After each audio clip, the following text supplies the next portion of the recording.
नमस्कार, मैं हूं आपके साथ मयंक। आज 25 तारीख है। देखिए, इस वक्त की बेहद अहम खबर रूस की तरफ से अब इजराइल को लेकर दी गई है बड़ी चेतावनी। और रूस ने ग्रेटर इजराइल का जो विचारधारा है, जो कॉन्सेप्ट है, उसको पूरे मुस्लिम देशों के लिए ही नहीं बल्कि पूरे मिडिल ईस्ट के लिए खतरनाक बताया है। और सीधा सीधा जो है, इसे वार्निंग माना जा रहा है इजराइल के लिए और इसके साथ ही मुस्लिम देशों के लिए एक बड़ी नसीहत की तौर पर देखा जा रहा है कि कैसे ग्रेटर इजराइल का कॉन्सेप्ट पूरे मिडिल ईस्ट को तबाह कर सकता है। देखिए, इस वक्त की सबसे बड़ी खबर जिस तरह से ईरान ने जंग में अमेरिका और इजराइल को हराया है, उसके बाद पूरे मिडिल ईस्ट में शक्ति के समीकरण बदल गए हैं। और अब जितने मुस्लिम देश हैं, इस्लामिक देश हैं, इनका नया बॉस बनकर उभरा है ईरान, बड़ा भाई बनकर उभर रहा है ईरान। देखिए, हम आपको बताएंगे कैसे इस्लामिक देश जो हैं वो अब इस बात को स्वीकार कर चुके हैं कि मिडिल ईस्ट में अब ईरान सबसे शक्तिशाली देश होगा। और अगर उनकी रक्षा कोई कर सकता है तो वो ईरान कर सकता है, अमेरिका नहीं। देखिए, अजरबैजान में ओआईसी यानी ऑर्गेनाइजेशन ऑफ इस्लामिक कोऑपरेशन की बैठक हो रही है। इसमें 57 मुस्लिम देशों के प्रतिनिधि शामिल हैं। इसमें ईरान ने भी हिस्सा लिया। ईरान के संसद के स्पीकर गलीबाफ साहब अजरबैजान पहुंचे और वहां पर उन्होंने 57 मुस्लिम देशों के सामने ईरान की बात रखी है और बड़ी बेबाकी से बात रखी। जो बातें उन्होंने कही और उसे सुनने के बाद, उसे देखने के बाद ये बात साफ हो चुकी है कि मिडिल ईस्ट में अब वही फैसले होंगे जो ईरान को मंजूर होंगे। देखिए, गलीबाफ साहब ने ओआईसी की बैठक में सबसे बड़ी बात ये कही कि लेबनान में सीज फायर होना सबसे जरूरी है। अगर लेबनान में हमले इजराइल के जारी रहेंगे तो किसी तरह की कोई डील अमेरिका के साथ नहीं की जाएगी। साफ साफ ईरान ने इस बात को दोहरा दिया, लेबनान में सीज फायर किसी भी डील की सबसे बड़ी शर्त होगी। इसके अलावा देखिए, उन्होंने जो दूसरी अहम बात कही, इस्लामिक जो देश हैं या जो अरब देश हैं, इनकी सुरक्षा करने का काम ईरान करेगा। ईरान कर सकता है, आपको सुरक्षा दे सकता है। सुरक्षा के लिए किसी तरह से बाहरी देश से सुरक्षा उधार लेने की जरूरत नहीं है। देखिए, ये बेहद अहम बयान है ईरान का। और ईरान का कहने का मतलब ये है कि अरब देशों को अपनी सुरक्षा के लिए डोनाल्ड ट्रंप पर निर्भर रहने की जरूरत नहीं है, अमेरिका पर निर्भर रहने की जरूरत नहीं है, बल्कि ईरान उनकी सुरक्षा के लिए तैयार है।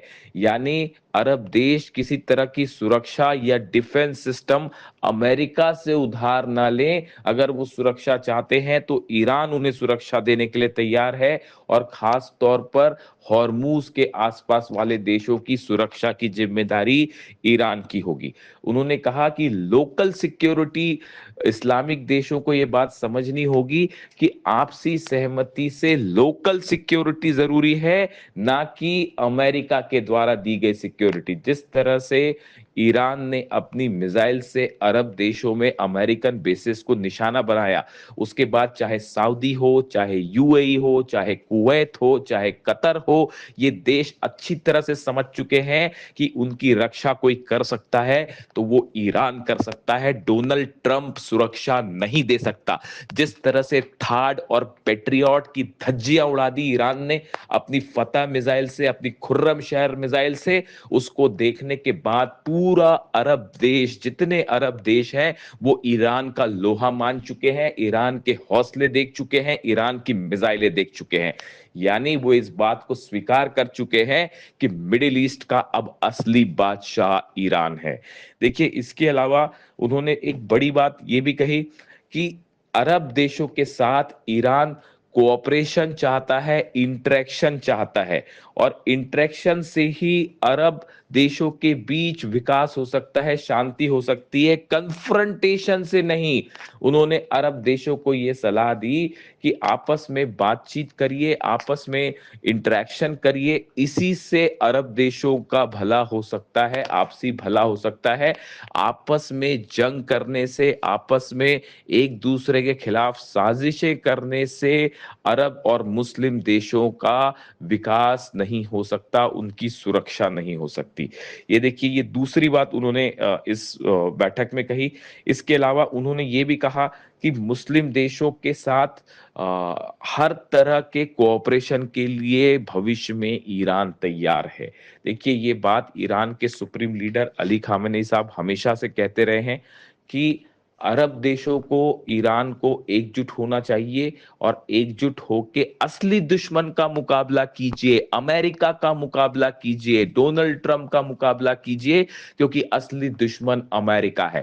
ये बात अली खामेनी साहब 1980 के दशक से कहते आए, और आखिरी वक्त तक उन्होंने ये बात कही कि अरब और ईरान सब देशों को एकजुट होना चाहिए और असली दुश्मन को पहचान कर उससे लड़ाई करनी चाहिए। अमेरिका हमेशा अरब और ईरान के बीच फूट डालकर राज करना चाहता है। ये बात अली खामेनी साहब ने हमेशा से कही, और आज देखिए इस बात को अरब देश भी महसूस कर रहे हैं। यानी ओआईसी देशों की जो बैठक चल रही है, ऑर्गेनाइजेशन ऑफ इस्लामिक कोऑपरेशन, इसमें जितने मुस्लिम देश हैं, अरब देश हैं, सभी ने ये बात स्वीकार कर ली है अब कि ईरान जो है वो मिडिल ईस्ट का एक ऐसा शक्तिशाली देश बन चुका है जिसके खिलाफ जाने की हिम्मत कोई नहीं कर सकता। देखिए, ये पहला साइन है इस बात का कि अब मिडिल ईस्ट का, मुस्लिम देशों का असली बॉस अगर कोई है तो वो ईरान है, ना कि डोनाल्ड ट्रंप। देखिए, ये एक ऐसा डेवलपमेंट हुआ है जिसने सारे समीकरण बदल के रख दिए हैं। देखिए, तीन अहम खबरें इसके अलावा और है। सऊदी की तरफ से ईरान को एक बड़ा वादा किया गया है कि अगर अमेरिका की तरफ से जो फंड रिलीज करने की बात कही गई है ईरान के लिए, अगर उसमें किसी भी तरह की कोई बाधा आती है, कोई मुश्किल आती है, तो सऊदी पूरी मदद करेगा उस फंड को रिलीज करने में। देखिए, इसको लेकर मैं अलग से बात करूंगा, ये भी बहुत बड़ा डेवलपमेंट है।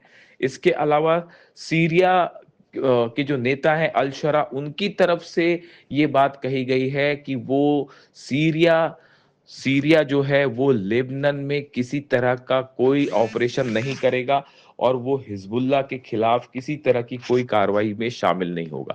देखिए, डोनाल्ड ट्रंप के इस तरह से बयान आए थे। डोनाल्ड ट्रंप ये चाहते थे कि सीरिया जो है वो लेबनान में हस्तक्षेप करे और हिजबुल्लाह के खिलाफ कार्रवाई करे, लेकिन ऐसा करने से सीरिया ने भी मना कर दिया है।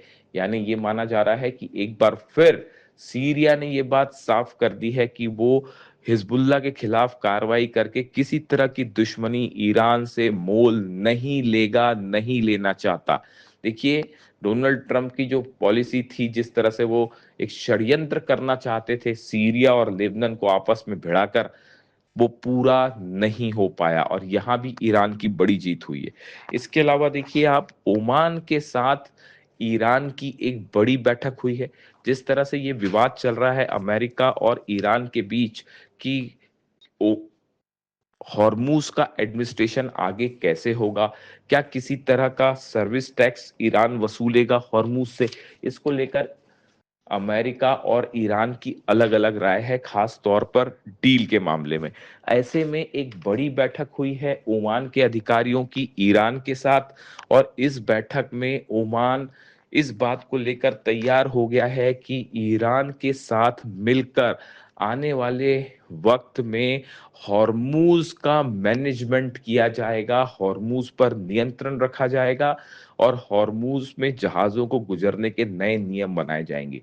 यानी डोनाल्ड ट्रंप की तमाम धमकियां दी गई ओमान को, ओमान की लीडरशिप को, लेकिन ओमान अमेरिका के सामने नहीं झुका और ईरान का के साथ खड़ा हो गया है मजबूती के साथ कि आने वाले समय में कैसे हॉर्मूज पर कंट्रोल रखा जाएगा और नए नियम बनाए जाएंगे।